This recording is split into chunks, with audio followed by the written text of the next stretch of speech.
truth is the most convincing story that maps onto reality, and that's why the central narrative is falling apart. Right now in the United States, people should not be walking around with masks. We must see the central narrative for the fiction that it is. We are Americans. While elections are sometimes messy, this was a secure election. The founders began the fight for human liberty and self-governance, and it's up to us to finish the job.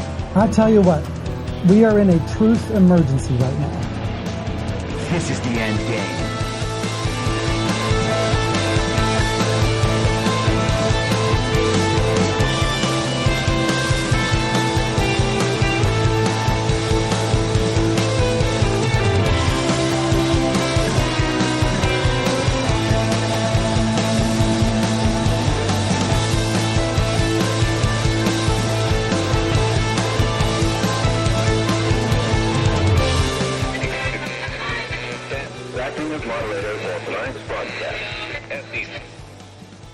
It's Monday, March 18th, 2024, the 1153rd day of dystopia.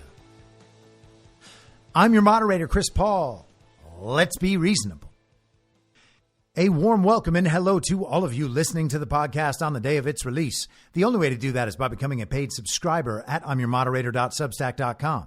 You can do so for as little as $50 a year or $5 a month, and in doing so, you will be supporting me, the work I do, and this show as it expands. And if you can't or you simply don't want to, continue listening to the podcast for free on a wide variety of podcast platforms and, of course, Rumble. All I ask is that you share it with your friends. You can find the links to the podcast, the writing, the social media, and the merch site by visiting linktree.com/I'mYourModerator. Okay, so unless my show is your first news of the day, then you have probably come across the story about how Donald Trump said, if he's not elected, America is going to be a bloodbath. Just violence in the street, people eating each other, cannibal gangs forming, like down in Haiti, or at least what we're told about Haiti, because it doesn't seem like Old Barbecue is really the head of a cannibal gang. It seems like he's just kicked the global regime out of Haiti, and now they want to send a UN peacekeeping mission, and we've talked about those plenty of times before.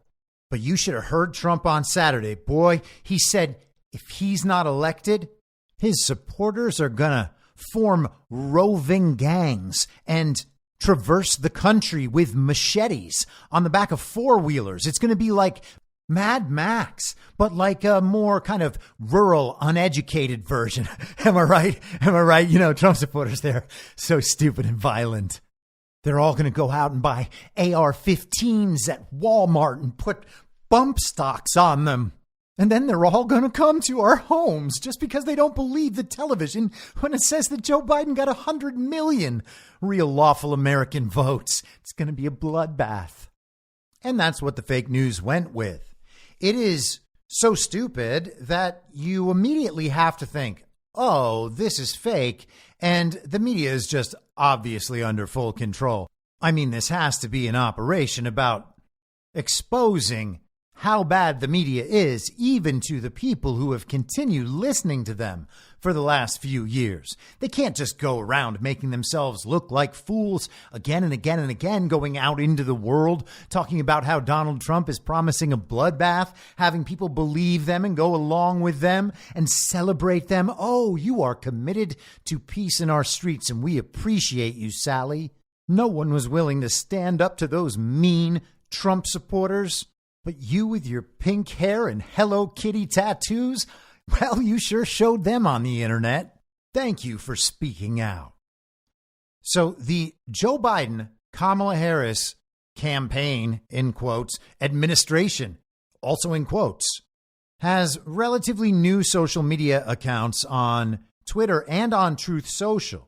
It's called Biden HQ, and they have a picture of Joe Biden with like the laser eyes. So that's his dark Brandon motif, the social media version of things that Joe Biden could never actually say on his own and never actually think of on his own. They just have some very edgy communist comedy writers trying to come up with little clips for Joe Biden to make him seem very relevant and humorous and down to earth, while also being just a decent man. And of course, the adults back in the room. That's what Joe Biden represents.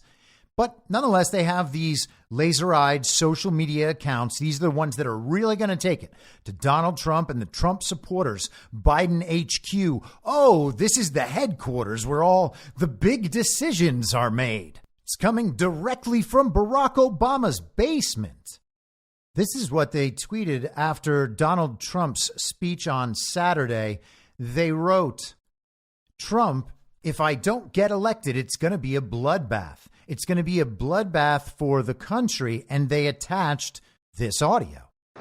Now, if I don't get elected, it's going to be a bloodbath for the whole. That's going to be the least of it. It's going to be a bloodbath for the country. That'll be the least of it. Can you believe it? That was a dog whistle to his Christian nationalist armies. They're going to come out with their tanks and bazookas, and they're going to blow everything up. It's going to be a bloodbath. So to the extent that Biden HQ is officially associated with the illegitimate Biden administration, these are actually their social media people. Well, they're representing Joe Biden with this post. And to be clear, as far as I understand, they are officially affiliated.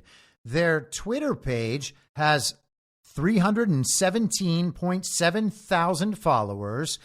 And it says a project of Biden-Harris 2024, and it links to joebiden.com.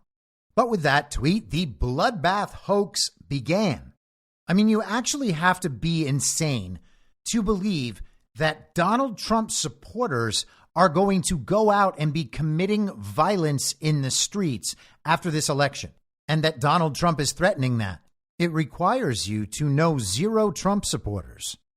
But I knew plenty of people in Hollywood that absolutely believed that in 2020, especially at the end of 2020. And they very likely still believe it now. And they will call us cult members while repeating this stuff, even though they can be shown the video, the full context, and understand that what they're saying isn't true. They don't care.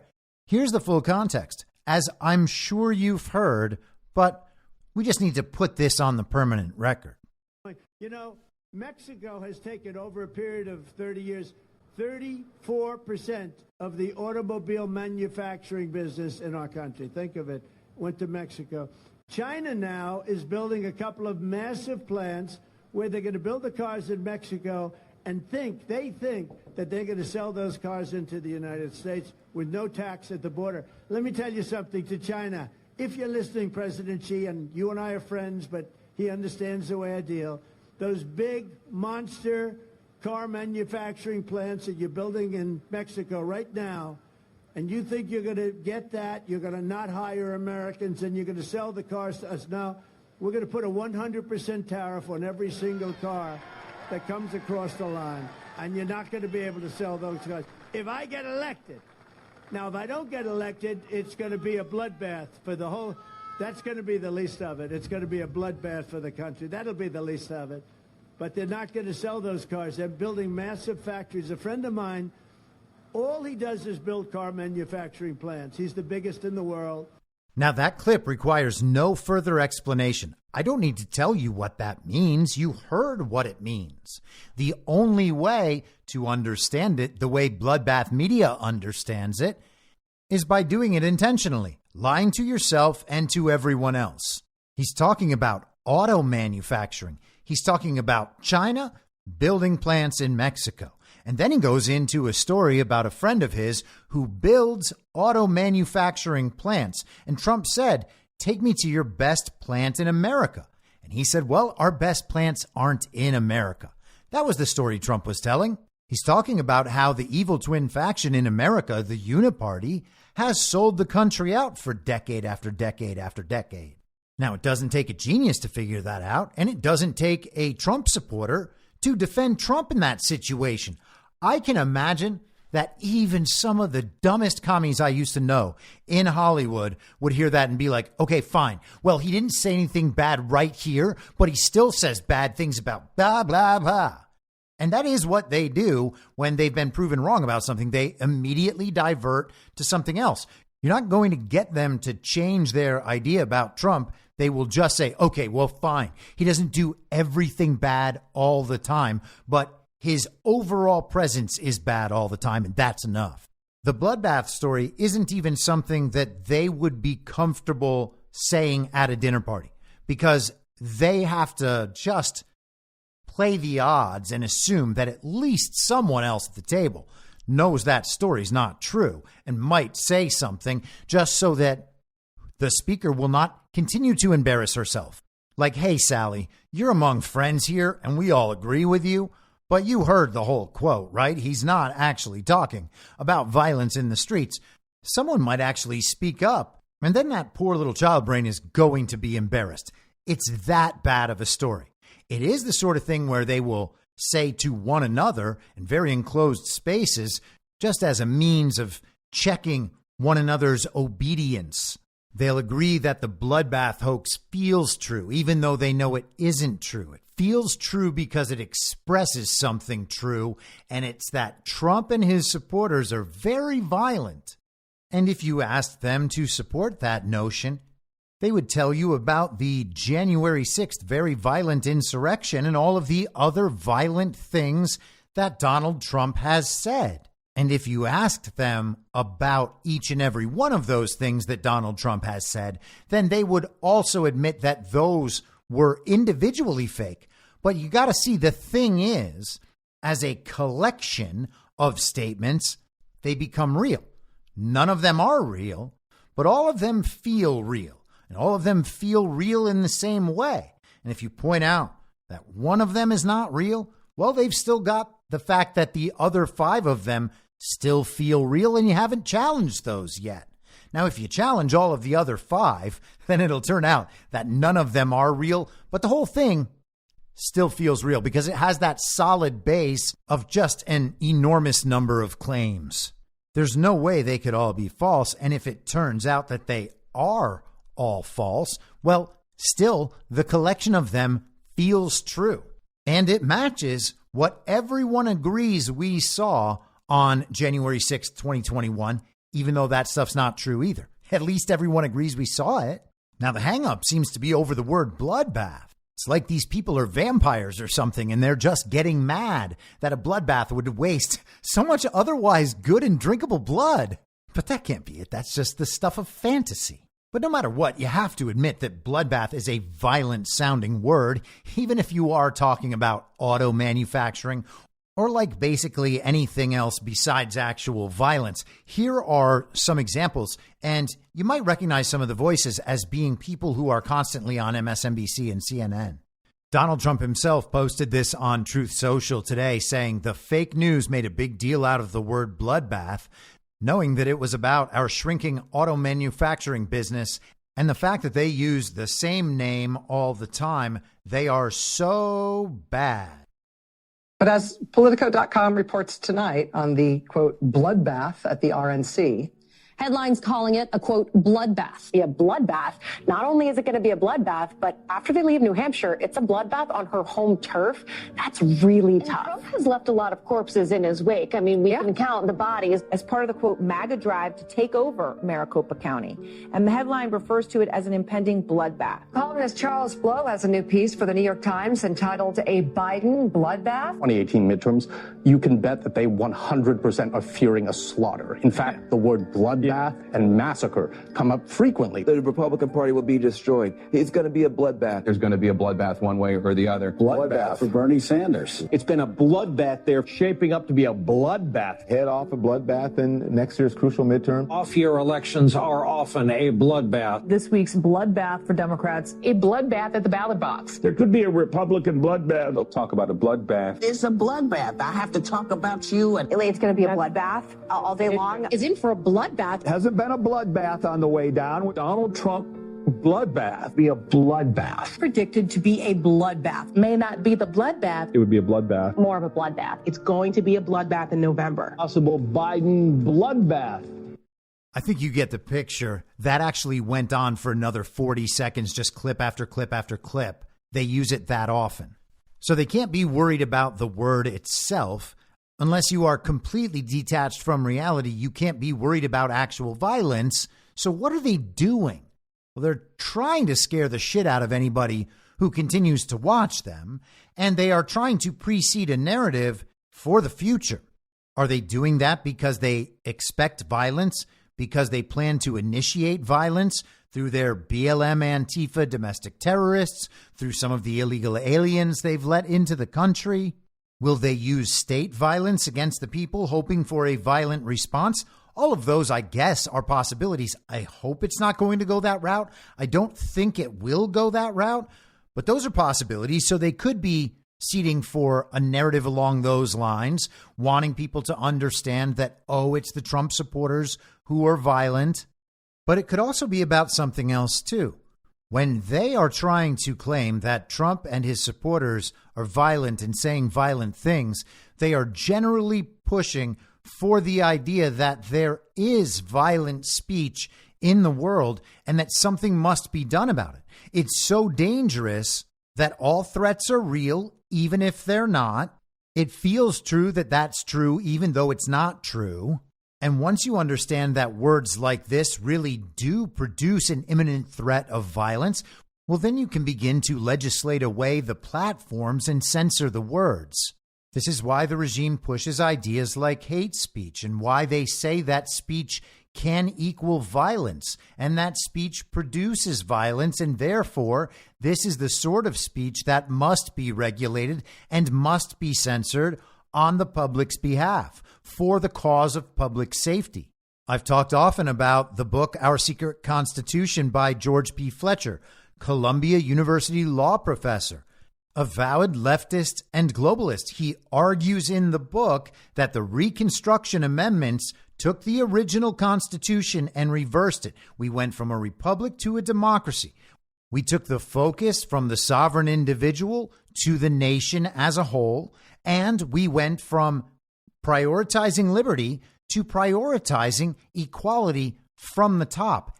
And it empowered the government to do whatever it wants in service of that equality. You're only a few logical leaps away at that point from allowing the government to censor. You simply have to say, these words are presenting a threatening situation to this particular group of people. That means that this particular group of people is not receiving equal protection. The government has to remedy this, and then they will find a way to instigate litigation to make sure that courts rule they're able to violate rights in the way they want to violate rights. This is how our system has worked for at least the last 150 years. The standard they are espousing here is speech that could be interpreted as having the potential to cause violence somewhere in the real world if those words are taken in the exact same way and acted upon. It is an absolutely ridiculous standard of what constitutes dangerous speech, and that assumes there's such thing as dangerous speech in the first place. Now, just as a brief aside, think about what it means that they are calling certain language dangerous, although they have no problem in using it themselves. They are saying it's because of who's saying it that makes it dangerous. The other side, in their eyes, saying it is what makes it dangerous. You saying it, me saying it, Trump saying it, anyone around Trump or on Trump's side saying it is what makes it dangerous. There's an entire class of people who are not allowed to say the word bloodbath now because that might encourage them all to be violent. I mean, of course, they are very uneducated and violent already, but if you let them keep saying these no-no words, well, not to us, but no-no words to them, the violence will be real. It's just the sort of people they are. And I know it's kind of hard to recognize because we're told that bigotry doesn't go in this direction. But all of that is bigotry. You're not allowed to express certain ideas because those words are dangerous when they come out of mouths of people like you. Will people wake up this time and see what is being done to them? See how they're being tricked by the media on their side? I guess we'll find out. The answer's probably not. They didn't figure it out when they were told Donald Trump was racist for saying they're not sending their best. They're sending murderers. They're sending rapists. They said he was supporting violent white supremacy when he said there were fine people on both sides. I'm not talking about the white supremacists or neo-Nazis who should be condemned completely. They said he was encouraging violence in a debate when he said stand back and stand by after Chris Wallace and Joe Biden were badgering him to tell the Proud Boys to stand down like Donald Trump is their director. They were making up that entire story, then wanted Trump to disavow the story they made up. Then they told him how to speak out his disavowal, what words to use. And then once he used their words, they pretended he was giving the Proud Boys an order to stay ready. He invited January 6th protesters to come to Washington, D.C. to show their numbers, to show the country the number of people who understand that our elections are fake, that our elections are stolen. He said, "We'll be wild." And that was a call for violence. And by the way, from that moment in the debate, when they tried to have an onstage struggle session, getting Donald Trump to tell the Proud Boys to stand down, they were already planning violence in the streets. It was there in the Transition Integrity Project. They knew that elements on their own side were going to go out into the streets and cause violence. And so they spent months, news cycle after news cycle after news cycle, seeding a narrative that Donald Trump supporters were going to be violent when they didn't get their way. And of course, in their minds, Trump supporters not getting their way is how the world is supposed to work, because that means that Trump haters are getting their way. And the Trump haters are the good people, and a just world makes sure the good people get their way. Therefore, ipso facto, you're all screwed. The good people have won again. And think about this. They have suggested that Donald Trump is encouraging his supporters to be violent too many times to count. And then if you ask them, when have Trump supporters been violent? They immediately turn to the very violent insurrection hoax. And Donald Trump's actual words that they say encouraged violence were, "You're going to peacefully and patriotically march down to the Capitol and make your voices heard." All the times they've accused him of encouraging violence, and there has been no violence as a result, the one time they will all say that MAGA supporters were violent turned out to not only be a hoax, but the violence was in response to peacefully and patriotically. It's like the Trump cultists don't do what he says at all, or like it's opposite.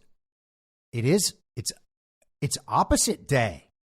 They're on opposite day again for like the 10,000th day in a row where the entire world is inverted, and peacefully and patriotically leads a band of Trump-supporting, violent, uneducated lunatics to commit mass violence, attempting to overthrow the country, unarmed, by the way, and staying between the rope lines in the Capitol, but otherwise a violent takeover of the country. And when Trump says things that could, on some interpretation, be taken as violence, well, then no violence actually results. It's like they're not even connected to reality at all. So we talked about seeding a narrative. Are they seeding a narrative to be able to easily place the blame on Trump supporters for political violence they plan to enact in the future, whether it's by their side, the BLM Antifa domestic terrorists, or by someone on their side pretending to be a Trump supporter, as we have seen with the extremist groups like Patriot Front and all of the little plants on January 6th? Are they seeding a narrative for that? Quite possibly. If it's not that, then they are seeding a narrative for potential future censorship. And what would make them want to do that right now? Oh, yeah. The Supreme Court just heard oral arguments in the case that was formerly known as Missouri versus Biden, but is now Murphy versus Missouri. This is the case that began with, at the time, Missouri Attorney General Eric Schmidt, and at the time, Louisiana Attorney General Jeff Landry. Landry is now the governor. Schmidt is now the senator from Missouri. They started this case a few years back, going after the government for censoring American citizens and their protected speech, coordinating with the social media companies to accomplish this. And we will get into some of the particulars in the arguments that the Supreme Court heard today. But before that, let's discuss a little bit more narrative seeding. The New York Times ran a massive piece yesterday in anticipation of the Supreme Court arguments today. The New York Times wanted to frame the issue for its readers. It wanted to let them know how to take what they were about to hear tomorrow. And so I want to spend a bit of time with this. This is the New York Times yesterday, March 17th, how Trump's allies are winning the war over disinformation. This is by Jim Rutenberg and Stephen Lee Myers. In the wake of the riot on Capitol Hill on January 6, 2021, a groundswell built in Washington to rein in the onslaught of lies that had fueled the assault on the peaceful transfer of power. That is one sentence, and they are already deep into a false reality, expecting that their readers will, with no other justification, take every bit of that as true when every bit of it is absolutely false. The groundswell in Washington was totally contrived. There was no onslaught of lies that fueled an assault, and none of it was to disrupt the peaceful transfer of power. It was done to disrupt a coup against the United States of America. It was done to express the people's disapproval in a usurper being installed as the leader of the country. Consider how incredible it is that the New York Times just starts off by blatantly lying to their readers' faces, understanding that they have done it so many times that readers assume that what they're saying must be true. Well, not exactly true, but true enough. True in all the right ways that it feels true. And even if it's not true, it feels important to restate that just so that those Donald Trump supporters will go away and stop telling the big lie. These people are insane.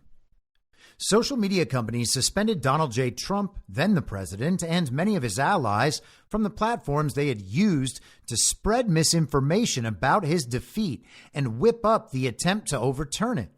The Biden administration, Democrats in Congress, and even some Republicans sought to do more to hold the companies accountable. Academic researchers wrestled with how to strengthen efforts to monitor false posts. Mr. Trump and his allies embarked instead on a counteroffensive, a coordinated effort to block what they viewed as a dangerous effort to censor conservatives. They have unquestionably prevailed. Waged in the courts, in Congress, and in the seething precincts of the internet, that effort has eviscerated attempts to shield elections from disinformation in the social media era. It tapped into, and then critics say twisted, the fierce debate over free speech and the government's role in policing content. Now, there shouldn't be a debate about that. The government has no role in policing content. They are expressly forbidden by the First Amendment to be doing that. Here is the First Amendment. Congress shall make no law respecting an establishment of religion or prohibiting the free exercise thereof, or abridging the freedom of speech or of the press or the right of the people peaceably to assemble and to petition the government for a redress of grievances. There is irrefutable evidence that they have asked, prodded for, and demanded the takedown of protected political speech by these tech companies. I have irrefutable proof of that happening to me by the state of California. My actual face appears in the FOIA documents. My true political speech was censored based on the idea that it was, quote unquote, misinformation. And that was in September of 2020. The government has taken an active role in censoring protected political speech. They don't even really deny it. They're just denying what their role actually was. The argument at the Supreme Court today was primarily focused on whether they were simply encouraging these platforms to take down these posts on the basis that they're false, on the basis that the misunderstanding about how true they are is actually having real world dangerous consequences, sometimes violent consequences. And therefore, the government has, at minimum, a duty to encourage the censorship. That was part of the argument today. But it was about encouragement versus coercion, because if it wasn't coercion, they were arguing, well, the government is just expressing their speech to these social media organizations, telling them what's actually true and letting them know about the dangers of them not doing anything about protecting the true information that the government has now relayed to them. The government is not allowed to delegate to private organizations that which it is not allowed to do lawfully and constitutionally itself. But we are being told that's not even what happened. They were just simply encouraging the platforms to follow their own stated policies and censor this material that is clearly false and dangerous. Now, does the government decide what's true and false in that scenario? Yes, they sure do. Does the government regulate the social media companies? Yeah, they sure do. Do government employees serve in the employ of these social media companies? Yeah, they sure do. Also, FBI agents, intel agents, CIA, and do the tech companies have their former employees in the illegitimate Biden administration? Yeah, they sure do. And were they in the Obama administration before that? Yep, they sure were. But the government wasn't coercing them. It was just suggesting, it was encouraging. It was telling them, hey, here are the facts. According to us, the government, the source of all that is right and true. And what you decide to do with all these facts is entirely up to you. I mean, we wouldn't be mad if you went ahead and censored all of these Americans in their protected political speech because we're not allowed to. We wouldn't be mad if you did that. In fact, we will make it our mission to protect you in your ability to do that, even though, it's kind of not really constitutional, but we're going to protect you in your ability to do that so long as you do it. And we're not, coercing you to do it. We're just encouraging it and saying, listen, we wouldn't be mad if you went ahead and censored all these people. No one's being coerced here. We're just saying, hey, we wouldn't be mad. And also, yeah, we regulate you. But, hey, buddy, this is never going to come up in our regulation conversations, is it? You get my drift? See, no coercion whatsoever. And in fact, doesn't the government have a duty to all of the people to protect them from medical misinformation? Just think of all the lives that could be lost if someone were to say, just make up things about a pandemic, like that in 2 weeks you could flatten the curve, or like that lockdowns would work, or that like masks would work, or that like vaccines would stop transmission. Just think about the human toll of all that medical misinformation that the people were sharing on social media. And by the people, I mean the people at the CDC and the NIH and Dr. Fauci and the mainstream media and the universities and the professors. And of course, all the corporations and the global governing bodies. I mean, they were all aligned in agreeing that all of those things that turned out to be wrong were true at the time. And if you didn't believe them, you were going to be costing lives. Now, all of that information that turned out to be wrong did cause the world to just spiral out of control, causing hundreds of millions of people to fall into extreme poverty, which is very, very close to death and almost impossible to remove oneself from. But hey, consider the death toll that all those Trump supporters racked up on January 6th. But let's get back to the New York Times. What can I say? These commies, when it comes to free speech, really grinds my gears. Projects that were once bipartisan, including one started by the Trump administration, have been recast as deep state conspiracies to rig elections. Facing legal and political blowback, the Biden administration has largely abandoned moves that might be construed as stifling political speech. Wait a second. So they were doing it, and they've stopped doing it. But they were doing it. It says right here they've abandoned the moves that might be construed as stifling political speech. So they admit then that the Biden administration was making those moves. Okay. I mean, the Biden administration is not a real administration, but to the extent that it is, they were absolutely making those moves. It's good that the New York Times has admitted that.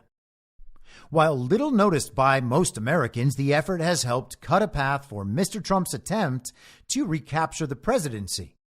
Disinformation about elections is once again coursing through news feeds, aiding Mr. Trump as he fuels his comeback with falsehoods about the 2020 election.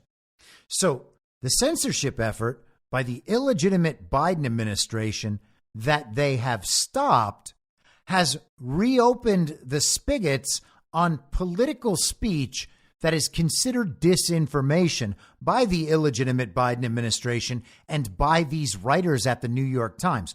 But we're both in agreement that they absolutely were cutting off the political speech of Americans based on what the administration was doing.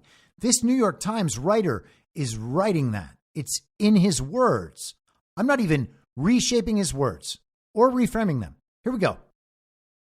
Facing legal and political blowback, the Biden administration has largely abandoned moves that might be construed as political speech. While little noticed by most Americans, the effort has helped cut a path for Trump's attempt to recapture the presidency.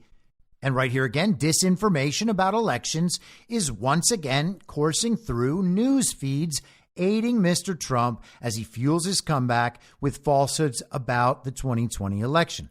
So they were protecting us. Then they were subject to conspiracy theories. So they had to scale back their protection of us. And now that they've done that, more of this disinformation is coursing through our political veins. There is no other way to interpret that besides the Biden administration was effectively directing a censorship campaign. That's what these writers said, not me. Although I will, of course, also say it because it's true. It's just nice to know that the New York Times understands that, too. The censorship cartel must be dismantled and destroyed, and it must happen immediately, Trump thundered at the beginning of his 2024 campaign. The counteroffensive was led by former Trump aides and allies who had also pushed to overturn the 2020 election. They include Stephen Miller, the White House policy advisor, attorneys general of Missouri and Louisiana, both Republicans, and lawmakers in Congress like Representative Jim Jordan of Ohio, who since late last year has led a House subcommittee to investigate what it calls, quote, the weaponization of government. Those involved draw financial support from conservative donors who have backed groups that promote lies about voting in 2020. That makes it sound like there is some big for-profit industry by Donald Trump and Trump-related people to get, quote-unquote, conservative donors. Well, does that count us, normal people, sending Trump $25? They make it sound like this is somehow the issue that all of the conservative donor class wants to go all in on, as if they don't benefit from the censorship of MAGA as well. And again, if we're talking about organizations that have promoted lies about voting in 2020, I would highlight first and foremost the New York Times. They are trying to get us to believe that Donald Trump is going after these speech issues and Trump-aligned figures are going after these speech issues because it rakes in the big bucks from the conservative donor class. It's preposterous. They have worked alongside an eclectic cast of characters, including Elon Musk, the billionaire who bought Twitter and vowed to make it a bastion of free speech, and Mike Benz, a former Trump administration official who previously produced content for a social media account that trafficked in posts about, quote, white ethnic displacement. So the replacement theory, that is not outside the bounds of conversation. That is totally part of the conversation. It is an unavoidable part of the conversation. Now, there are people out there who pretend it is the most important part of the conversation.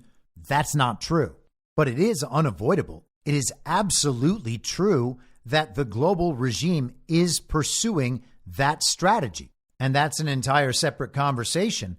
But throughout the Obama years, the regime media was telling us that there could be a permanent Democrat majority based on all of the immigration. Those were the brown people coming in. They would make the country eventually an ethnic minority white country. And because the Democrat Party owns the votes of all black and brown people, that would mean there would be a permanent Democrat majority. This was standard talk on MSNBC. It's not some crazy conspiracy theory. The Times writers write in parentheses, more recently, Mr. Benz originated the false assertion that Taylor Swift was a psychological operation asset for the Pentagon. So that, too, is just automatically a false assertion because the New York Times writers don't believe that it is effectively proven as true. So the thing is, even though that might be true, it feels false and it hasn't been unequivocally proven as true to the point where Taylor Swift has admitted, yes, I was an intel asset this whole time. Well, then it must be false. Now, I did a long episode about the Taylor Swift thing. You can go back and listen to that if you want to hear the rest of that discussion. But the idea that Taylor Swift is just definitely not under anyone's control is preposterous. 3 years after Mr. Trump's posts about rigged voting machines and stuffed ballot boxes went viral, he and his allies have achieved a stunning reversal of online fortune. Social media platforms now provide fewer checks against the intentional spread of lies about elections. And the New York Times should feel very fortunate that they are still allowed to have their propaganda on social media platforms. I would not encourage the censorship of the New York Times. In fact, I encourage more people to read New York Times articles and see how you have been lied to by these people. These people are not smart. These are the stupidest people in the world. That they actually still believe and can still generate this ridiculous nonsense should not be a source of fear and frustration from our side. There's no point at which the New York Times or any of these other news organizations are ever going to be trusted again. They're not going to replace their rosters with new people and reshape the brand and make it good. The era of the mainstream media is over. But of course, as I said, this article exists within the bounds of the false reality. This is the sort of article that they would write so that someone in 50 years could read this article from the old gray lady, the paper of record in our country. They could know that all of this really was true at the time, which supports all the rest of what they want to be true. It is total inversion within the false reality. They have every detail accounted for. And when they don't, they simply tell us that science hasn't figured it out yet, but we know that's the way it is. And consider also what these claims about election fraud will look like in another 6 months. We know which direction this narrative is headed in. The narrative only gets more powerful. People only come to believe that the 2020 election was stolen. It's not like they're being convinced out of that belief over time. It goes in the opposite direction. What is it going to look like in the future when they see that people representing all of these media outlets are still telling that lie about the 2020 election? What's it going to mean when everyone knows that the 2020 election was stolen and the Daily Wire, for instance, is still calling Joe Biden president? Well, that would be just about the end of the road for all of them. And of course, that is why they are going to continue scaling back and scaling back and scaling back, especially those outlets that pretend to be conservative. They want to stay Trump aligned, at least enough to never be fully exposed to their full audiences as controlled opposition. Who will ever take the New York Times seriously again when they have covered for a fake president and every manner of atrocity this regime could possibly inflict? Every crime against America, every crime against humanity? The New York Times and these other media outlets have just stood by applauding, always in service to power. But let's get back to this ridiculous communist info op. The people that benefit from the spread of disinformation have effectively silenced many of the people that would try to call them out, said Kate Starbird, a professor at the University of Washington whose research on disinformation made her a target of the effort. So she appears many times throughout the Twitter files and other work about the quote unquote censorship industrial complex, as our betters finally told us existed last year. And at the end of 2022, we had to get some journalists who exist just outside of the mainstream to summarize and then publish an obviously pre-packaged intel product. And then we all pretended they were doing dangerous work. Matt Taibbi, Michael Schellenberger, Bari Weiss, Lee Fang. I think they even included, what was his name? Alex Berenson, the COVID guy who gets like 75% of the way to understanding what's happening and then calls everyone past that stupid. All those brave journalists doing that slow disclosure op, or maybe it was just a limited hangout. But Kate Starbird is a star bird of that whole thing. And here we have one of the world's most ridiculous quotes said by her, one of the most perfect illustrations of total inversion within the false reality that you could ever witness. The people that benefit from the spread of disinformation. This is Donald Trump and his supporters, people who have been systematically oppressed by an illegitimate dictatorial regime. They are the ones who benefit from the spread of disinformation in Kate Starbird's construct here. She is a professor, by the way, which means she's smarter than us. That's how she can understand a way that nonsense is true. So the people who benefit from the spread of disinformation, what have they done? Well, according to Kate Starbird, they effectively silenced many of the people that would try to call them out.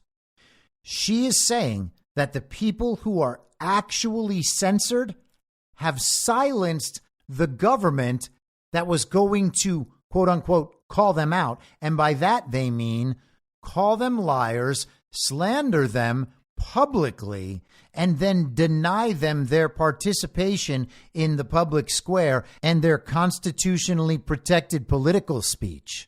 The people who have been censored by the government, according to Kate Starbird, have actually censored the government. And that is what I mean by total inversion within the false reality. It's not just in the dynamic of the government did censor the people or the government didn't censor the people. It goes way beyond that. Total inversion.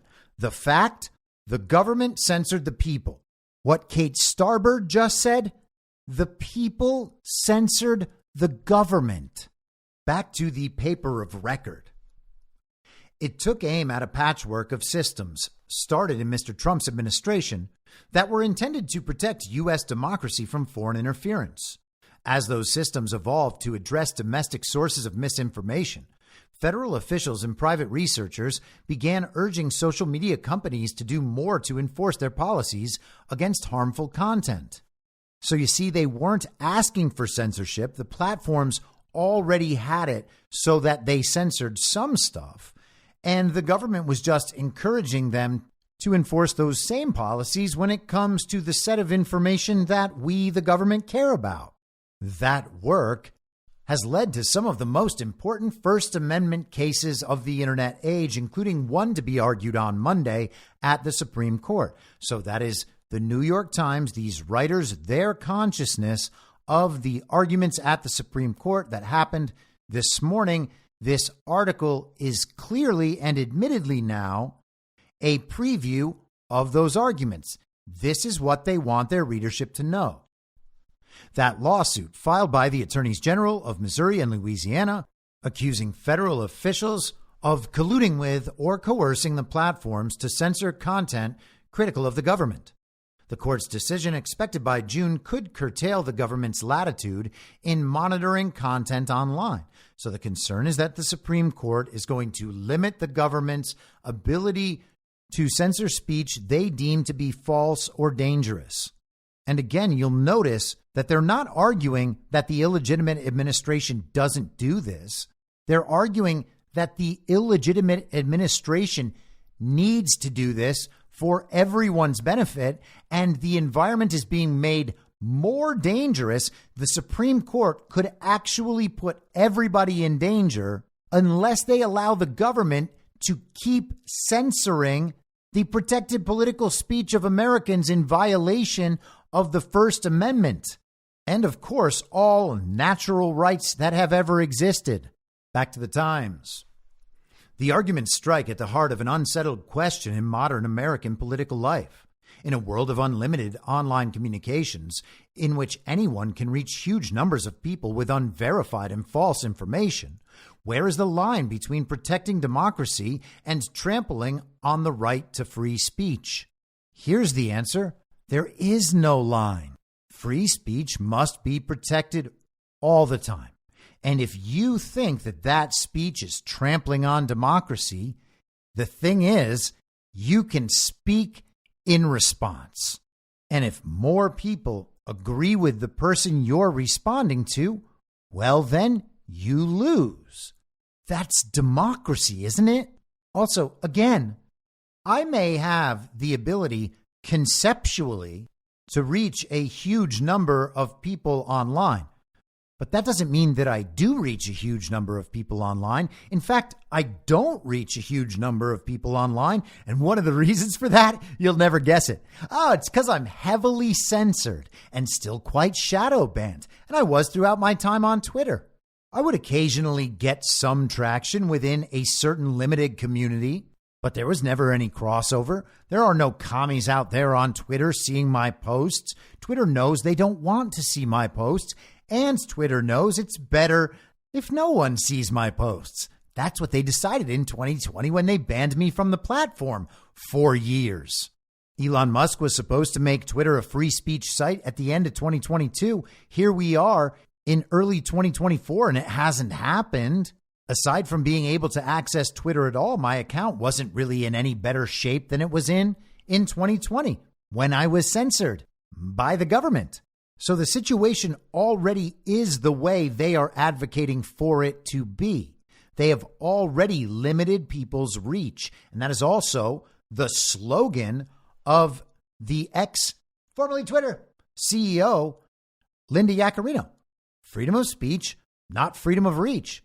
Well, if you are talking and no one can hear you because an overriding organization with authority over what you can do is able to make sure no one else can hear you and do that intentionally, well, they're not really paying much respect to your freedom of speech. They're basically just saying, here, we're going to give you a void to scream into unless you say the things that we want you to say, in which case you get your free speech back. It's amazing to me that this is even a conversation that the public in general, that the American people need to have at this point. It should be obvious that any attempt, even any thought of an attempt by the government of limiting the speech of any of the American people should be responded to with maximum hostility from every available angle and by every American citizen. The fact that so many men and women in this country still have not stood up for basic free speech principles for their own families, their own neighbors, their own coworkers is truly sad and depressing, and it is going to linger from this period. These are the sorts of violations of our common humanity that will not be forgiven. This is what is going to lead these people to become just good Germans. That is how they will exist. They were the good Germans. They stood silently by while the regime they support committed atrocities against the people, and they did it because they were opposed politically to what they believed those people thought based on what they had been told by the media that is controlled by that same government. And at some point, it's not even going to be about our forgiveness of them. People can ask forgiveness, seek forgiveness, and get forgiveness. That's not my business to judge, especially strangers. But you got to think most of these people aren't going to be able to forgive themselves. They have spent their lives obsessed with building their reputations in order to succeed within the party of false decorum construct. What is it going to mean that for their entire future, they are going to be understood by everyone they know as one of those sellouts, as a good German, as the sort of person who cannot be relied to stand up for his fellow man? But back to the article. Even before the court rules, Mr. Trump's allies have succeeded in paralyzing the Biden administration and the network of researchers who monitor disinformation. Now, why would the Biden administration stop protecting the American public from dangerous speech that they weren't doing, by the way, because the Biden administration would never be involved in the censorship of protected political speech of Americans, just so you're clear? What they did, you see, was that they set up these quasi-governmental groups and they worked with the private sector, with civil society, as they call it. And those civil society groups, they leveraged the private corporations who have Section C-230 protection, and they censored people. So the government actually wasn't involved. But Trump's allies did stop the Biden administration from being involved. This article just relentlessly continues to reassert the baseline truth that the illegitimate Biden regime was censoring American citizens in violation of the First Amendment. They are repeating over and over again the thing they say is a conspiracy theory. Is the New York Times spreading dangerous information while sharing their concerns about the spread of dangerous disinformation? It's like the New York Times can't even tell what it's doing. It's like it doesn't even know what's real anymore. Officials at the Department of Homeland Security and the State Department continue to monitor foreign disinformation, but the government has suspended virtually all cooperation with the social media platforms to address posts that originate in the United States. So you see that? Now they're not censoring you. They're only censoring people abroad. It's the same way that the CIA doesn't spy on American citizens because they're only allowed to spy on foreign citizens. So what they do is they invite those foreign intelligence agencies to spy on American citizens, and then they just share intelligence. The important part isn't to respect people's rights. The important part is to have a legally defensible way, especially through lawfare, to make sure that when they violate people's rights, they're more or less totally immune from any sort of litigation. And of course, any sort of accountability. Now, you might remember from a while back, a woman named Nina Jankowicz. She was that creepy little weirdo who sang show tunes and censored people in Ukraine on behalf of the global regime. And she was the head of the upstart Disinformation Governance Board under DHS. Here she is, quoted in the New York Times. "There's just a chilling effect on all of this," said Nina Jankowicz, a researcher who in 2022 briefly served as the executive director of a short-lived DHS advisory board on disinformation. "Nobody wants to be caught up in it," she says. It's so hard for her, getting all this blowback simply because she was going around oppressing people and blatantly violating their human rights. I mean, what's the big deal, right? And then the Times moves into a discussion of how this was all a big Trump conspiracy to gain power and money and political leverage. He was going to make up this vast conspiratorial story about government censorship and use it as a political weapon. Again, the censorship is not the weapon. It's the speaking up in defense of our First Amendment rights and human rights in opposition to censorship. That is the real weapon. So the censors, they're not the oppressors, they're the victims. It's one of the basic Marxist principles. Just change all of reality into a false reality, and then all the bullshit makes complete and total sense. They quote CISA's Jen Easterly, and of course, CISA being one of the organizations involved in all of this, they were set up under Trump. That means that Trump was going to use it for censorship too, and therefore his supporters can't complain about being censored. The quote from Easterly reads, "We're in the business of critical infrastructure, and the most critical infrastructure is our cognitive infrastructure. Building that resilience to misinformation and disinformation, I think, is incredibly important." Now, we have covered that term cognitive infrastructure on the podcast before. I'm pretty sure that if you go to Substack and type in cognitive infrastructure into the search feature, it will find you the podcast episode where I discuss that term. And right after those comments, they go back into talking about Ms. Nina Jankowicz. She said that such attacks were distorting, but acknowledged that the announcement had struck a nerve. The announcement that her very special place, the Disinformation Governance Board, struck a nerve with the American public after its formation was announced. She said, "I think any American, when you hear, oh, the administration, the White House is setting up something to censor Americans, even if it has no shred of evidence behind it, your ears are really going to prick up." And yeah, I suppose they would if there was a claim like that, even with no evidence behind it. But the thing is, there is evidence behind it. In fact, that is exactly what the board was set up to do. And this entire article is about how they're not able to do it anymore and how that's a bad thing.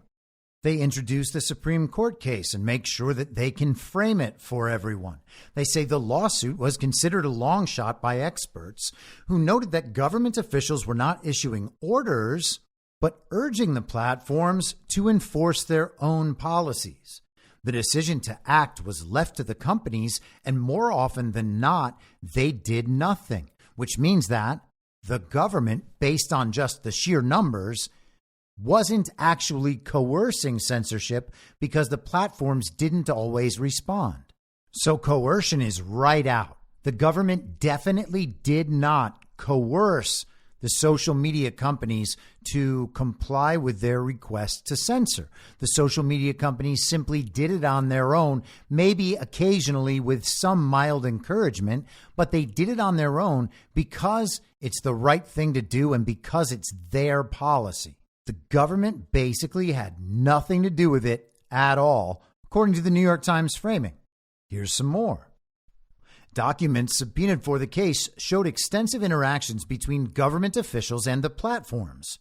In emails and text messages, people on both sides were alternately cooperative and confrontational. The platforms took seriously the administration's complaints about content they said was misleading or false, but at the same time, they did not blindly carry out its bidding. And you see, here's an example. On Mr. Biden's third day in office, a White House aide, Clark Humphrey, wrote to Twitter flagging a post by Robert F. Kennedy Jr., falsely suggesting that the death of Hank Aaron, the baseball legend, had been caused by the COVID-19 vaccines. She asked an executive at the platform to begin the process of removing the post, quote unquote, as soon as possible. The New York Times notes cleverly, the post is still up. You see that? They disobeyed this direct request right from a White House aide on their third day in office. And because of that one example, that means that the social media companies didn't have to censor if they didn't want to. And in fact, they really put their foot down a bunch of times. When they didn't put their foot down, they only censored because they were going to censor that content anyway. It's not because the government gave a little nudge or encouragement. But you see, the weird thing about this story is it actually seems like it makes them look worse. This White House aide, just some White House aide, was contacting the social media companies asking for posts to be removed. Why did he think that that was going to be possible? Seems like a very odd power to know that you have only 3 days into office. I mean, especially because there isn't a deep state. That is also a conspiracy theory, of course. The deep state does not exist. It does not last between administrations. It is not a permanently entrenched bureaucracy. And of course, all of it is nonpartisan. They're all just civil servants there to serve society. They don't have their own agenda. They didn't subvert the Donald Trump administration intentionally. All of that is a conspiracy theory, but somehow the new president in quotes, Joe Biden, and his administration knew that they could simply submit censorship requests directly to the platforms 3 days into office. I mean, didn't they at least have to figure out what channels to use?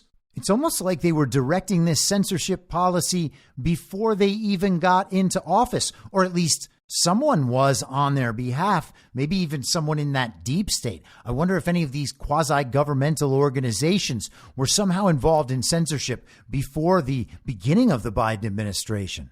And we'll come back to that. They then went into a takedown operation aimed at Mike Benz and the Foundation for Freedom Online.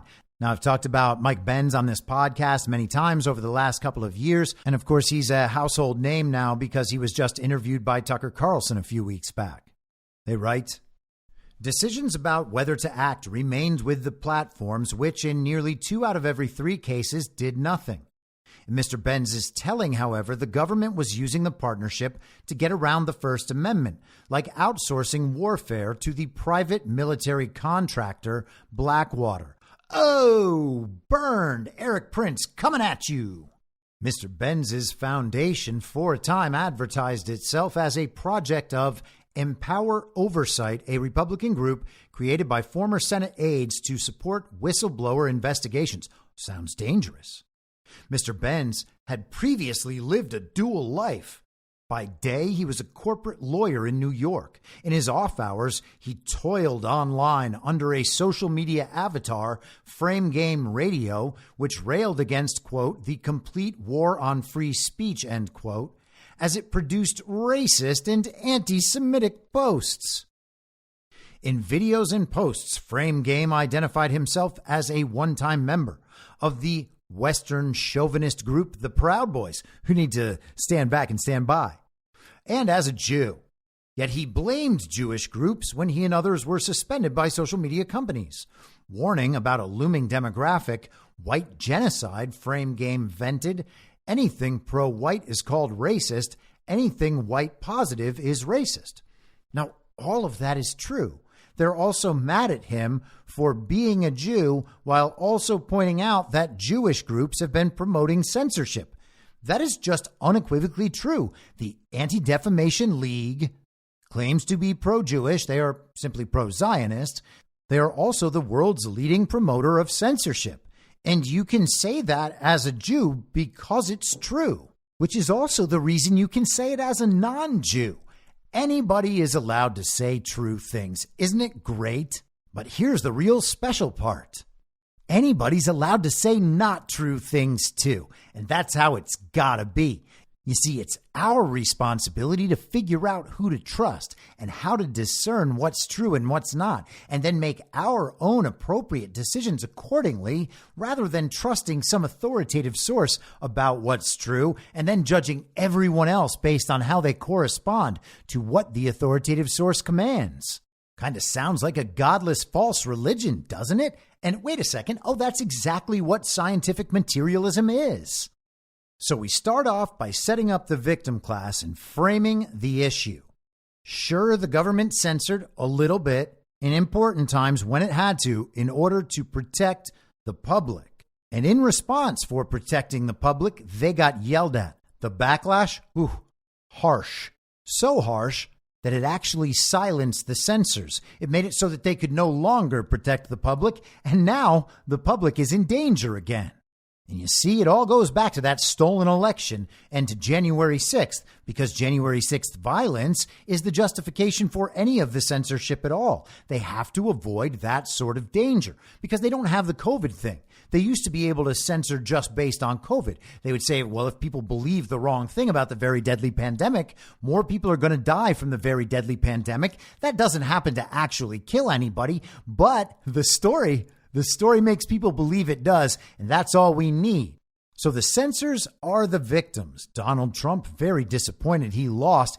He wanted to regain political power, make a lot of money, and seize permanent control of everything by accusing censors of censoring people just because they did that.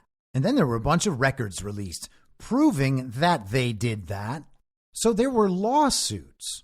And while those lawsuits are going on, while the Twitter files are dropping, while people are finding out they've been censored, here comes this guy who used to work in the Trump administration and make racist social media posts describing how the government was censoring people. And since the New York Times can't directly censor Mike Benz, they have to go to the next best option, which is running a massive smear campaign and slandering him in the pages of the most reputable newspaper that has ever existed.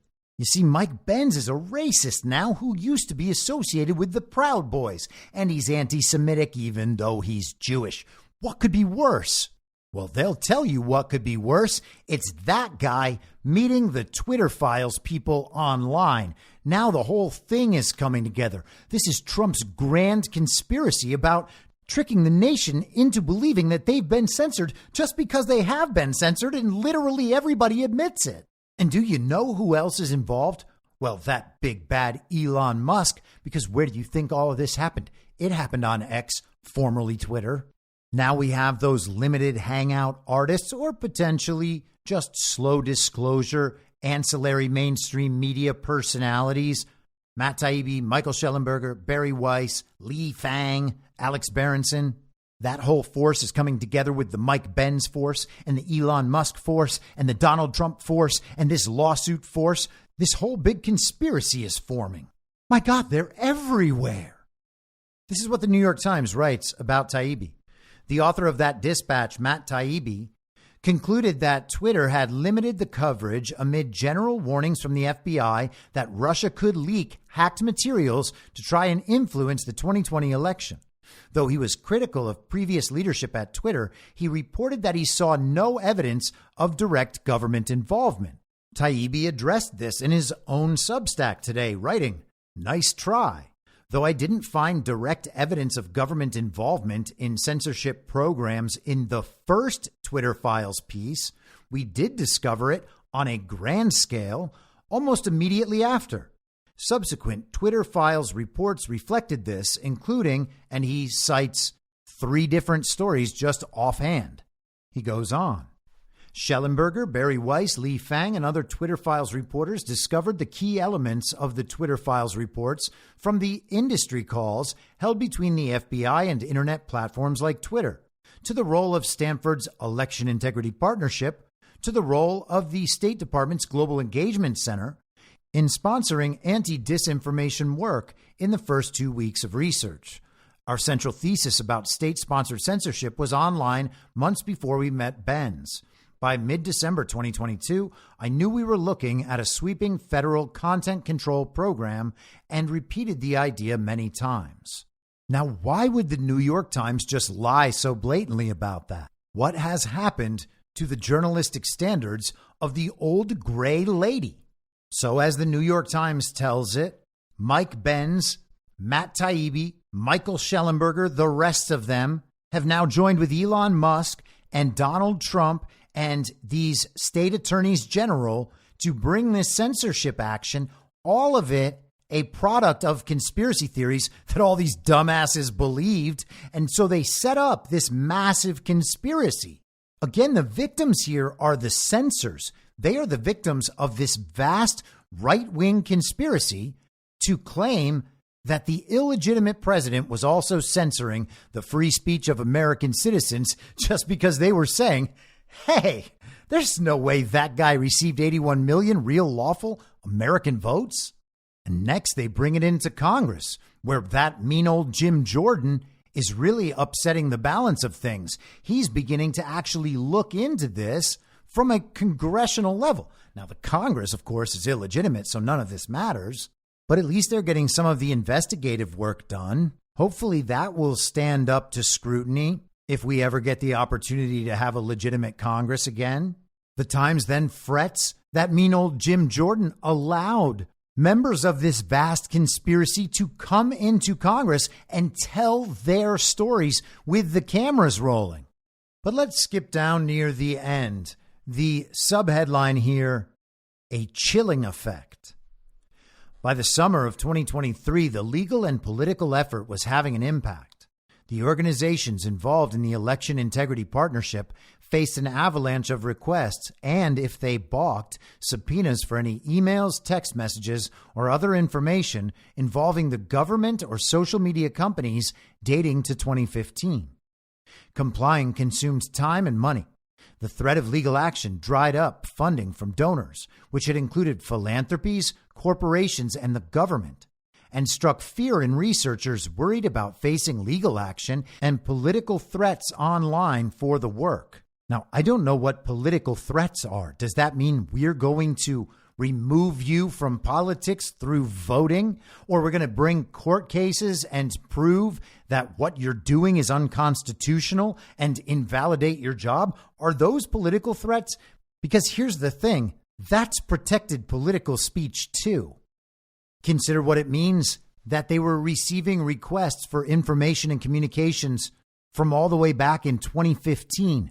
What do you think that they did during the Trump administration? It started under Obama and it's going all the way through the fake president, Joe Biden, but they're trying to say it's Trump's fault because he set up CISA. And Joe Biden's people knew how to use that system 3 days after getting into fake office. You have to love how they're reversing the roles here and the responsibility. It is somehow an undue burden for the Election Integrity Partnership and other quasi-governmental organizations to have to produce communications from back in 2015. It's like they're asking for too much. Oh, we can't give them all of that. Not since 2015. That's just too much. And we might face legal consequences. We can't give you all those files. It's just too much. Political threats and legal consequences. No thanks. We quit. We'll wrap up our whole operation. Don't worry about it. We're finished. We're finished. We're finished. We're not going to do this anymore. Yep, it's going to put you all in danger, but we're not going to do it anymore. You can stop pursuing us, trying to get our documents, subpoenaing us. Just let the whole thing go. We're not doing the censorship anymore. We weren't doing it anyway, but you thought we were, and then you started threatening us, and here we are wrapping up the whole operation and getting out of here. It's just weird for people who were doing everything above the board, trying to protect the American people. Why are they worried that the American people won't accept their explanation for all of this? Of course they will. The American people are good people. They're smart. They're well informed. I'm sure that once you tell them that you were censoring them on their own behalf, they'll probably forgive you. All the legal and political troubles will go away. Besides, you didn't do anything illegal. That's the whole point. You had a lot of organizations doing this research. A senior analyst at one of them said, speaking on the condition of anonymity because of fear of legal retribution. Now there are none, he says. You had a lot of organizations doing this research. Now there are none. And he or she has to remain anonymous for fear of legal retribution because they were breaking the law. The Biden administration also found its hands tied. On July 4th, 2023, Judge Doughty issued a sweeping injunction saying that the government could not reach out to the platforms or work with the outside groups monitoring social media content to address misinformation, except in a narrow set of circumstances. The ruling went further than some of the plaintiffs in the Missouri case had expected.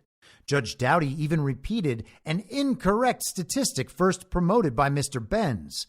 The partnership had flagged 22 million messages on Twitter alone, he wrote. In fact, it had flagged fewer than 5,000. And gosh, I am sure that this New York Times author is getting this right. What a vicious, brutal slam and fact check smackdown that was.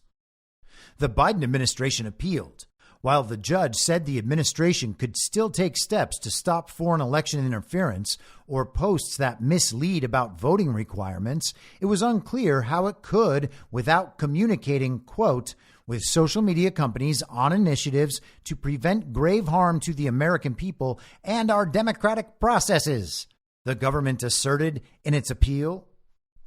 In September, the U.S. Court of Appeals for the Fifth Circuit scaled the order back significantly, but still found the government had most likely overstepped the limits of the First Amendment.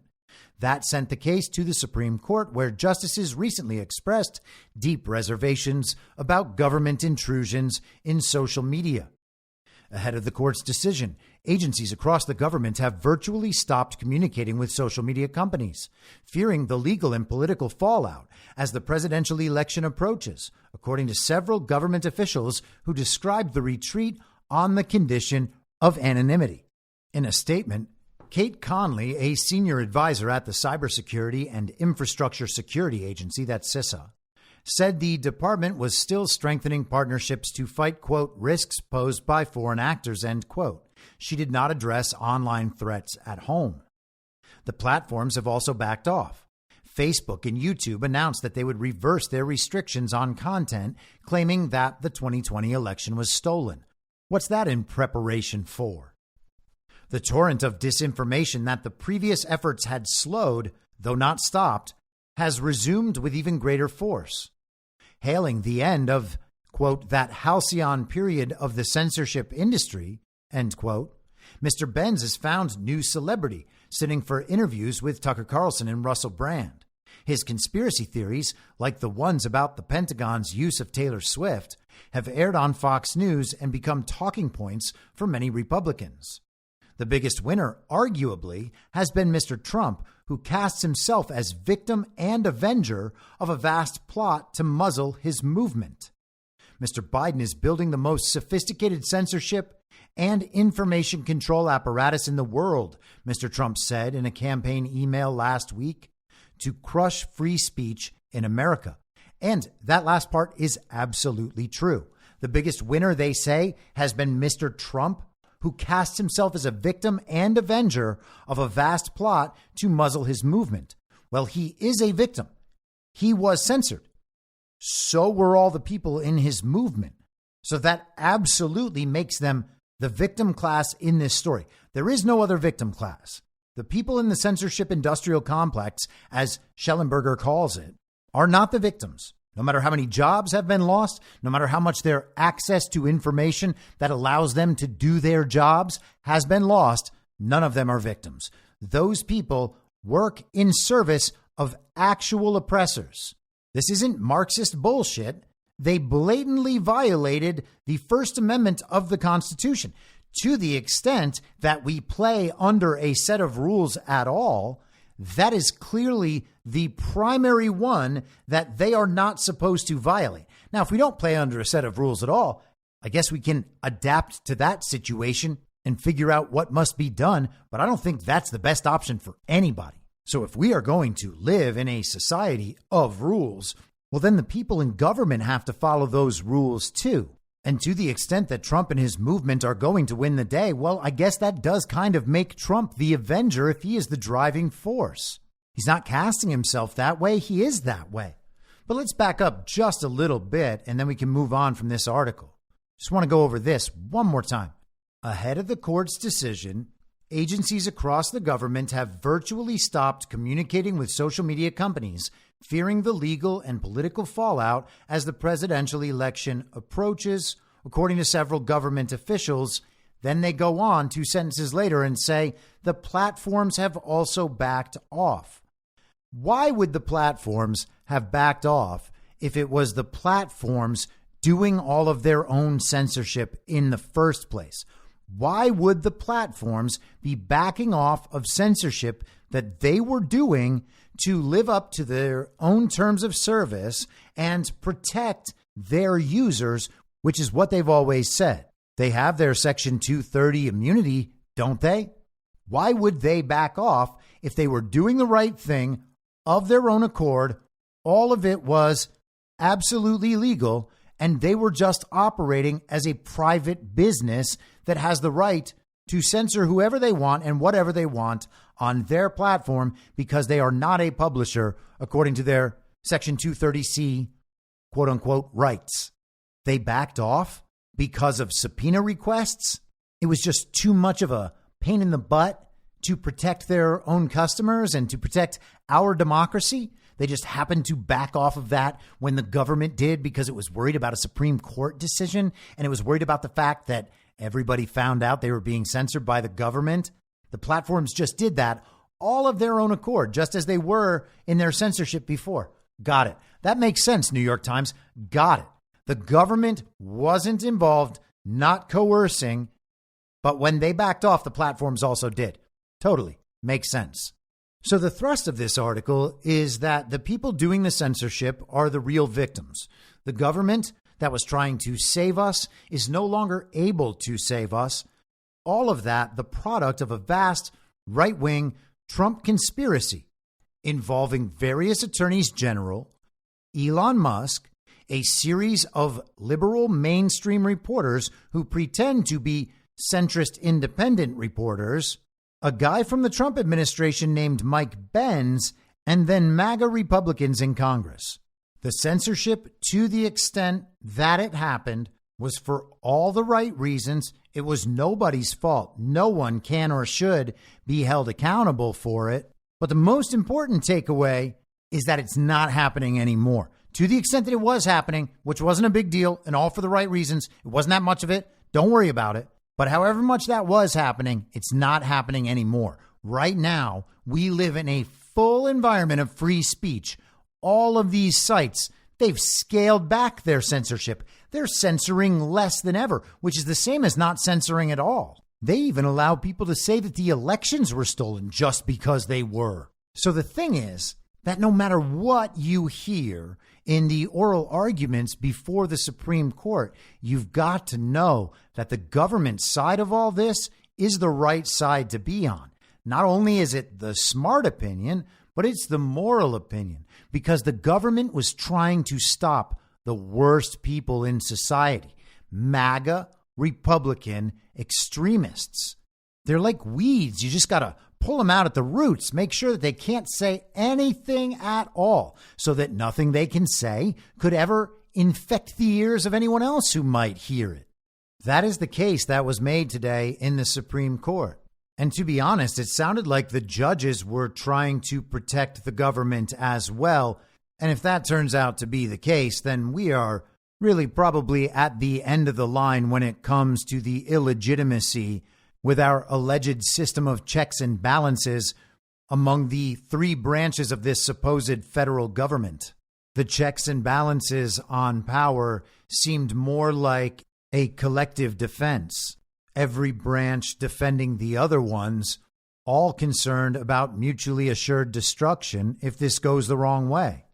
What would it mean for the Supreme Court to decide that the government had intentionally censored millions, if not tens of millions, if not hundreds of millions of its own people in direct violation to our most primary right as codified in the Constitution? And then, of course, you would have to consider the fallout in class action lawsuits that would follow. And for the record, I understand why they're concerned. They should be concerned.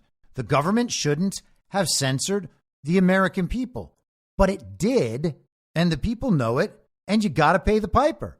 This is something we're going to have to get used to, and that we're going to have to push for. People can be held accountable, but only if we push to hold them accountable. If everybody's just like, oh, they got away with it, we can just let it go. We should just move on like we did with the 2020 election. That worked out so well. These people can be held accountable. They must be held accountable. There need to be class action lawsuits against the legacy social media companies. People who were censored on those platforms should be paid something akin to reparations. They cost people their reputations, their families, their homes, their livelihoods, their standing in their communities, their ability to earn a living. And if you look at any of the major problems in the world right now, the existence of censorship and the inability of people to spread the truth quickly so proper decisions can be made has had devastating consequences. And all of it roots in the same place. And it's with that illegitimate uniparty government, the evil twin faction in America working on behalf of the global evil twin. in pursuit of their one world liberal international rules-based order. I guess we will see if the Supreme Court believes their job is to consider the fallout from one of their decisions and then decide based on the threat of certain negative aspects of that fallout actually coming to pass. But that should have nothing to do with it whatsoever. The truth about whether or not the government censored Americans' protected political speech in violation of the First Amendment is entirely unrelated to whatever the fallout would be from the court deciding that that obvious fact is true. And so what we heard today was a series of nonsense and, I believe, irrelevant arguments that are just about legalese. They were trying to get rid of this case. Soon after the arguments concluded, the Washington Post wrote an article with this headline: Supreme Court likely to reject limits on White House tech contacts. The Supreme Court seems likely to reject a Republican-led effort that could reshape how politicians communicate with major social media companies, with sweeping consequences for government efforts to secure elections and combat health misinformation. You see that? They're protecting us from all of this wrong information. Unless, of course, they are the ones generating all the wrong information, and then they try to charge us for it. A majority of justices from across the ideological spectrum expressed concern about hamstringing federal government communications with social media platforms on issues such as public health, national security, and elections. So you see that? This case is actually about the government talking to social media companies. It's not about whether or not the government is directing these social media companies to censor American men and women in violation of the First Amendment. It's about whether or not the government can talk to social media platforms. And of course, to accept that interpretation, you would already have to take for granted that none of those communications constituted coercion whatsoever, that all of the platforms operated in their own best interests and according to their own policies with absolutely no concern whatsoever for any of their own blowback if they did not comply with the government's demands. Also remembering, of course, that former elements of the government and government officials are in the social media companies and vice versa. Of course, our system is nothing like the one we were told we have and nothing like the one they describe. The government works with NGOs and all of these quasi-governmental organizations, and they are the link between the government and these massive transnational corporations who are all partners of the World Economic Forum. So the governments are partners with the World Economic Forum, the transnational corporations are partners with the World Economic Forum, and all the NGOs exist to facilitate all of this conduct. And it happens in every aspect of society. You can look at their agendas. It covers every aspect of society. That same organizational structure exists for the immigration issue. Now, just a little caveat. It's important to remember that when the justices are asking questions, they might actually just be getting the entire argument and not expressing their own personal viewpoint. Now, if they were all expressing their own personal viewpoints and their tendencies today in court, then I would agree with the Washington Post's assessment. Even the so-called Republican judges seem to assume that there are some scenarios where the government is allowed to encourage censorship. That was one of the most disappointing aspects of listening to all this. It seems like they agree that there is some conclusive set of authoritative facts that the government has access to, and knowing that these are, in fact, the facts, they should then be allowed to have reasonable conversations with the social media platforms about what they are going to do with all of the information on their platforms that disputes this conclusive set of authoritative facts. All of that is wrongheaded. That any Supreme Court justice might believe the government has control over a set of facts makes me doubt that Supreme Court justice. It was one of those days where you just sit there dumbfounded, like, is everyone involved with this retarded? And so, again, I hope that they were not actually representing their own positions on the free speech discussion. They were simply trying to get the full argument from each one of the attorneys. And so the thrust of the argument depended on a few things. There was an extensive argument about standing. that is not as much a censorship issue. It is just them trying to get the case dismissed. They were trying to make the claim that the people who brought the legal action in the first place weren't somehow individually harmed, and that in general it was very difficult to prove harm from this social media censorship. They argued what they called traceability, which is the ability to figure out whether an individual act of censorship, taking a post down, banning someone, whatever, is traceable back to the government, to prove that whole chain of events so that they can say, this is the government doing this. They dealt with redressability, which is whether or not the court has any way of remedying the issue because there was no proof, once again, that this sort of thing was going to happen in the future. These were just isolated events, an election, and a once-in-a-lifetime pandemic. They argued, as I said, about the difference between encouragement and coercion, suggesting that unless the government was coercing the platforms to censor, then the platforms could not be operating as agents of the state. It was just casual government conversation suggesting that they enforce their own policies even more on these particular people and these particular subjects. Just a kind conversation among friends who want to protect everybody from misinformation by creating a situation where all that exists is misinformation. These people, again, are totally inverted. The idea that Joe Biden received 81 million real lawful American votes is a baseless claim. There is no evidence whatsoever. It is dangerous misinformation that was spread by every media outlet and our government and corporations. Every old guard institution spread that dangerous misinformation. Similarly with COVID, dangerous misinformation the entire time. And we went through some of that before. No one needs it proven to them that the government was wrong in virtually everything they said about the coronavirus, with each one of those mistakes making people's real life situations far worse in every example. These are the people pretending to protect us from dangerous misinformation. They are the spreaders. They are the creators of dangerous misinformation. These are the people who have argued that even true information can be misleading information or disinformation or malinformation, which is just information that makes people do the bad things. At one point, they argued that the government request for censorship had been months before the actual act of censorship. Therefore, the government could not be connected to that act of censorship.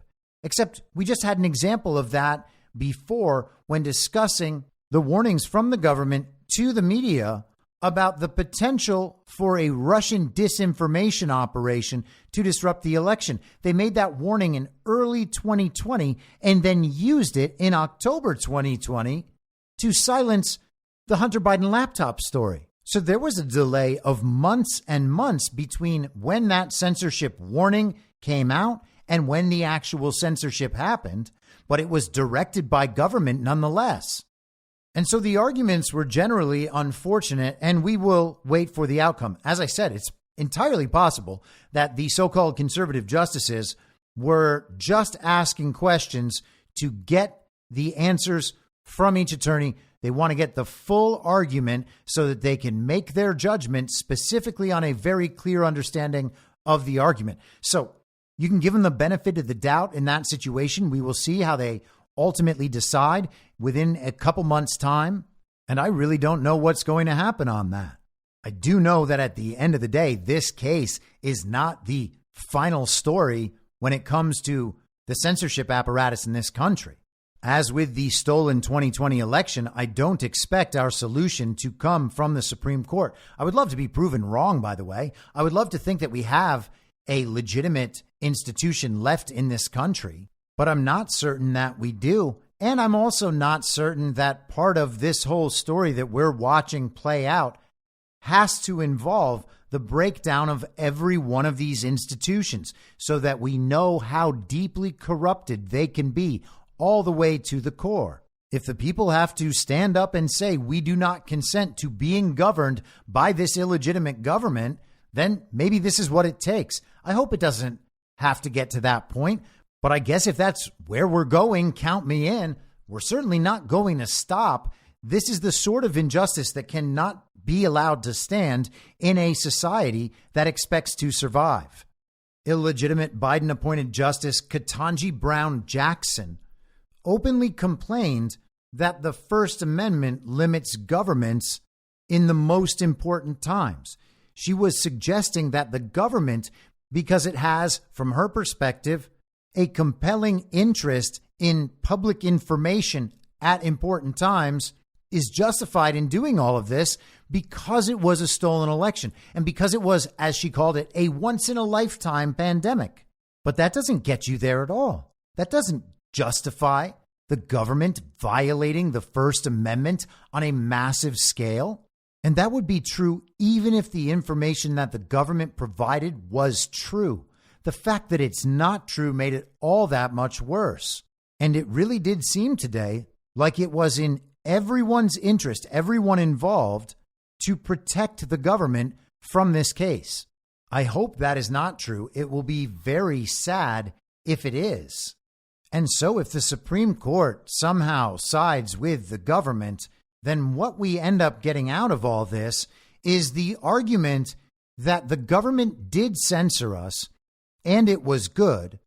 And all of the discontent, the expressed discontent with the government's position on that actually constitutes harassment of the government by the people who were censored. But just in the interest of being as fair as can be, because of course they're all acting in good faith, they have scaled back all of that censorship that they said they weren't doing and said they weren't directing these private organizations to do. They've scaled it all back. It's all gone now. But the Supreme Court has said that the government is allowed to protect the citizens, and that'll give them the opportunity to start it all right back up just in time for the election. Honestly, it would be sad, but I would not be surprised if that happened. And if that did happen, fine. Honestly, fine.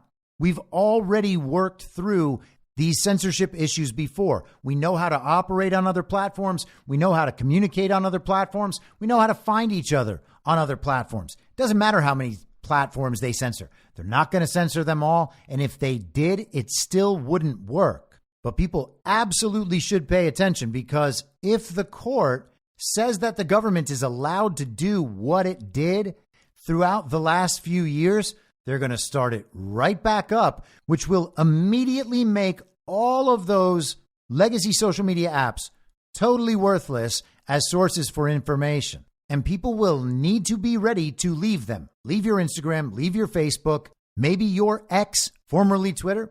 It would be nice to think that that's not going to happen with Elon's platform, but Linda Yaccarino doesn't exactly give you confidence. Be ready to watch your videos on Rumble rather than YouTube. Otherwise, prepare to get stuck at the intellectual kids table and have a bunch of people self-censoring, making sure never to say the no-no words because they don't want to lose their platforms. And they will tell everybody, oh, well, I can't lose my platforms by telling the truth. Not with all these millions of followers I have. People need to hear from me. I'm the one with the big platform. And yeah, I'll avoid all the most important truths about all the most important subjects.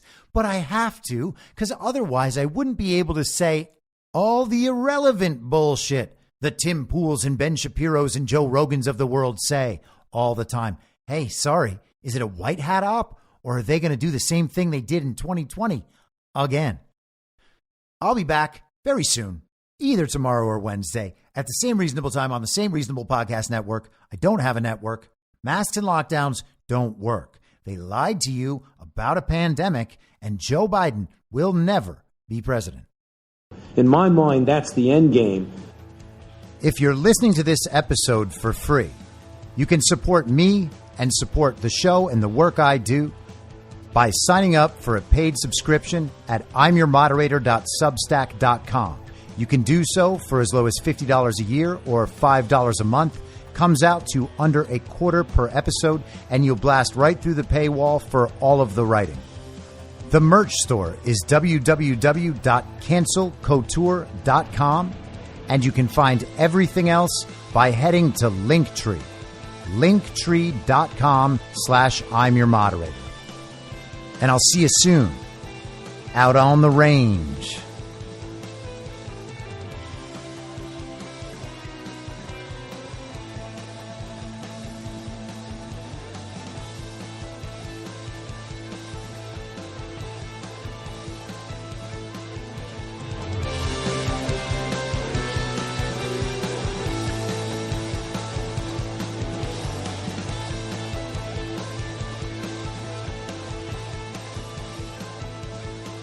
It's